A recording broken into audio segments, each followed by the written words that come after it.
Olá, minha amiga, olá, meu amigo, como é que vocês estão? Bem-vindos a mais um episódio onde estamos estudando a introdução ao livro dos Espíritos.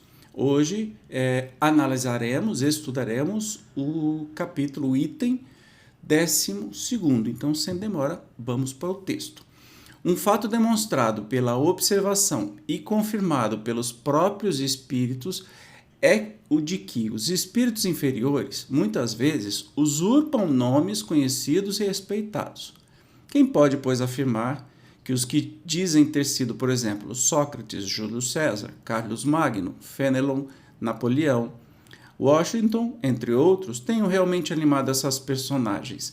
Esta dúvida existe mesmo entre alguns adeptos fervorosos da doutrina espírita, os quais admitem a intervenção e a manifestação dos espíritos, mas inquirem como se lhes pode comprovar identidade. Semelhante prova é, de fato, bem difícil de produzir-se, conquanto, porém, não o possa ser de modo tão autêntico como por uma certidão de registro civil, pode, ao menos por presunção, segundo certos indícios. Então, aqui ele vai falar, lembrando que a gente estuda tudo isso no livro dos Espíritos e também no livro dos Médiuns, né, da autenticidade das comunicações.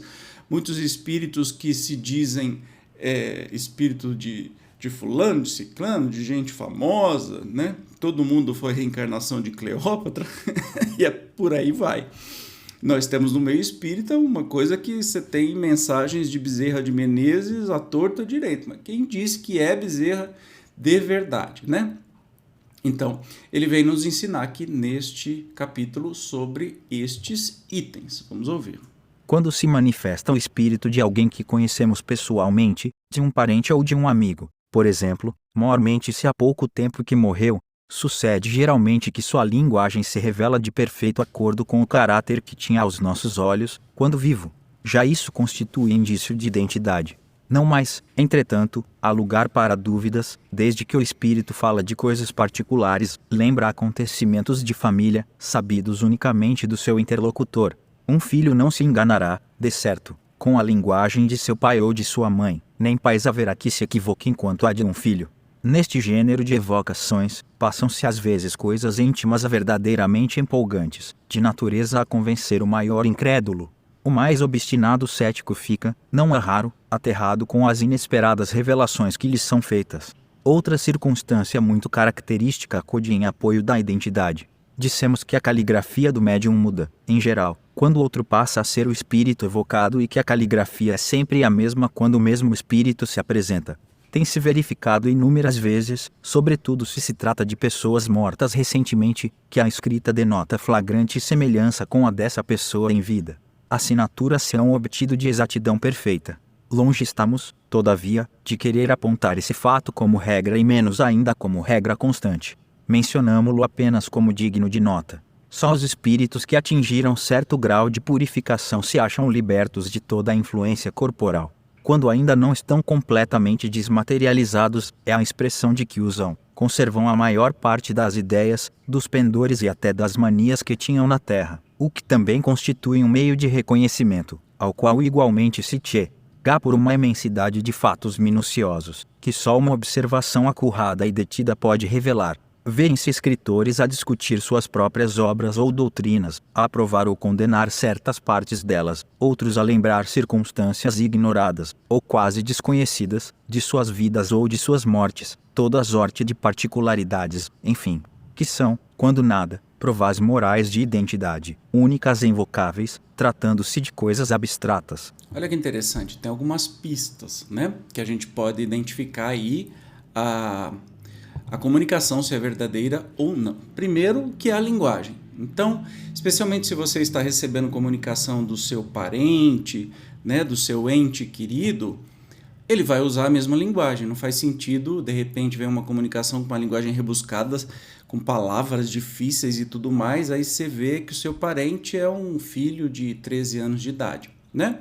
Abre o olho, desconfie, evidentemente isso não tem muita chance de não ser exatamente o seu filho. Mas tem uma coisa também, que o espírito não é apenas aquilo que foi, por exemplo, seu filho de 13 anos. Pode ser um espírito muito velho, que quando volta para o mundo espiritual tem aí a sua identidade. Mas certamente ele vai trazer alguma coisa na comunicação que vai lembrar que é seu filho, por exemplo.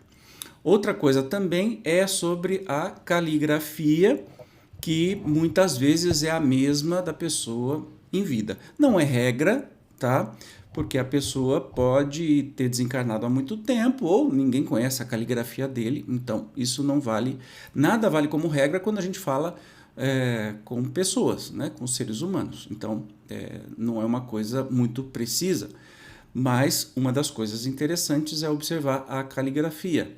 E também a questão dos espíritos que, se estão desmaterializados, né, eles têm um outro pensamento do que era quando em vida. Portanto, é comum que as ideias sejam mais expandidas. Tem que observar também isto. Ora, se a identidade de um espírito evocado pode, até certo ponto, ser estabelecida em alguns casos, razão não há para que não seja em outros, e se, com relação a pessoas, cuja morte data de muito tempo, não se tem os mesmos meios de verificação, resta sempre o da linguagem e do caráter, porquanto, inquestionavelmente, o espírito de um homem de bem não falará como de um perverso ou de um devasso. Quanto aos espíritos que se apropriam de nomes respeitáveis, esses se traem logo pela linguagem que empregam e pelas máximas que formulam. Um que se dissesse Fénelon, por exemplo, e que, ainda quando apenas acidentalmente ofendesse o bom senso e a moral, mostraria, por esse simples fato, o embuste. Se, ao contrário, forem sempre puros os pensamentos que exprima, sem contradições e constantemente à altura do caráter de Fénelon, não há motivo para que se duvide da sua identidade. De outra forma, havíamos de supor que um espírito que só prega o bem é capaz de mentir conscientemente e, ainda mais, sem utilidade alguma. A experiência nos ensina que os espíritos da mesma categoria, do mesmo caráter e possuídos dos mesmos sentimentos formam grupos e famílias. Ora, incalculável é o número dos espíritos e longe estamos de conhecê-los a todos, a maior parte deles não tem mesmo nomes para nós. Nada, pois, impede que um espírito da categoria de Fénelon venha em seu lugar, muitas vezes até como seu mandatário. Apresenta-se então com o seu nome, porque ele é idêntico e pode substituí-lo, e ainda porque precisamos de um nome para fixar as nossas ideias. Mas, que importa, afinal, seja um espírito, realmente ou não, o de Fénelon? Desde que tudo o que ele diz é bom e que fala como teria feito o próprio Fénelon, é um bom espírito. Indiferente ao nome pelo qual se dá a conhecer, não passando muitas vezes de um meio de que lança mão para nos fixar as ideias. O mesmo, entretanto, não é admissível nas evocações íntimas, mas, aí, como dissemos há pouco, se consegue estabelecer a identidade por provas de certo modo patentes. Inegavelmente a substituição dos espíritos pode dar lugar a uma porção de equívocos, ocasionar erros e, a miúde, mistificações. Essa é uma das dificuldades do espiritismo prático. Nunca, porém, dissemos que esta ciência fosse fácil, nem que se pudesse aprendê-la brincando, o que, aliás, não é possível, qualquer que seja a ciência. Jamais teremos repetido bastante que ela demanda estudo assíduo e por vezes muito prolongado. Então, aí entra a questão de ser realmente muito importante, né, o estudo, e recomendo aí o estudo do Livro dos Médiuns para saber exatamente como essas comunicações devem ser analisadas. Vamos ver o trechinho final aqui. Não sendo lícito provocarem-se os fatos, tem-se que esperar que eles se apresentem por si mesmos. Frequentemente ocorrem por efeito de circunstâncias em que se não pensa. Para o observador atento e paciente, os fatos abundam, por isso que ele descobre milhares de matizes característicos que são verdadeiros raios de luz. O mesmo se dá com as ciências comuns, ao passo que o homem superficial não vê numa flor mais do que uma forma elegante, o sábio descobre nela tesouros para o pensamento. Então, tem muitas formas de se analisar as comunicações. Um espírito iluminado ou sábio pode vir e se apresentar com um nome conhecido também, porque tem as ideias parecidas, e não ser aquele espírito. O que isso nos indica? Que os nomes não têm importância nenhuma, né? Nós não podemos nos apegar. O que tem importância? A mensagem, porque qualquer espírito inferior, zombeteiro, brincalhão, pode chegar e se comunicar e dizer assim, olha, quem está escrevendo aqui é a rainha da Inglaterra, né? é o Chico Xavier. E, na verdade, você vê que na mensagem tem um monte de bobagem, um monte de barbaridade, características que não ligam nada às personalidades que ele diz ter sido. Então, é sempre bom, né, tomar precauções, não acreditar fielmente, inclusive se você for médium, não acreditar fielmente no que o espírito está dizendo, porque você não sabe esse espírito, qual o nível evolutivo, qual é o nível de sabedoria desse espírito. Então, a mesma prevenção que a gente tem para uma pessoa encarnada, que a gente acaba de conhecer e que pode falar lorota e dizer coisas que não é, mais ainda por alguém que você não está vendo, né? Então, o que faz sentido?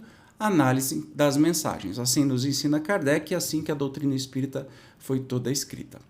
Tá bom? No próximo episódio nós continuaremos estudando, analisando o item 13º desta introdução. Eu te espero como sempre, obrigado pela sua presença e até mais. Tchau!